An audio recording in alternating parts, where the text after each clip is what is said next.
जय Malhar news चॅनलच्या सर्व प्रेक्षकांना सपना चौधरीचा नमस्कार। नंदुरबार जिल्ह्यातील शहादा तालुक्यातील वडगाव कोळपांढरी ते टाकली रस्त्याचे खडीकरण व डांबरीकरण करण्याची बिरसा फायटर्सची मागणी।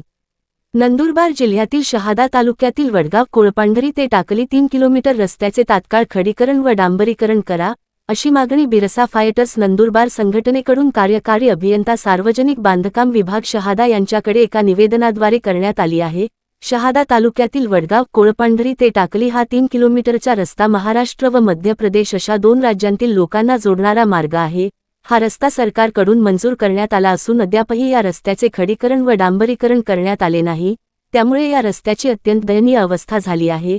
हा रस्ता अत्यंत खड्डेमय झाला असून वाहनधारकांना मोठ्या प्रमाणात त्रास होत आहे। हा रस्ता अत्यंत खड्डेमय, धोकादायक झाला आहे। रस्त्यावर वाहनांची मोठी वर्दळ असते। रस्ता खड्डेमय असल्याने या रस्त्यावरून प्रवासी प्रवास करण्यास टाळाटाळ करतात। या रस्त्याचे 12 वाजले आहेत। रस्त्यात खड्डा की खड्ड्यात रस्ता अशी रस्त्यांची भयानक अवस्था आहे। रस्त्यावर मोठमोठाले खड्डे पडले आहेत, त्यामुळे वाहनधारकांमध्ये व प्रवाशांमध्ये संताप निर्माण झाला आहे। रस्त्यावर खोल खड्डे झाले आहेत। या रस्त्यावरून गरोदर महिला, वयस्कर व आजारी नागरिकांना प्रवास नको झाले असून प्रवासी हैराण झाले आहेत। वाहन चालवताना खड्डे चुकवताना प्रवाशांचा अपघात होत असून दुखापत होत आहे। या रस्त्यावरून प्रवास करताना प्रवासी जीव मुठीत घेऊन प्रवास करत आहेत।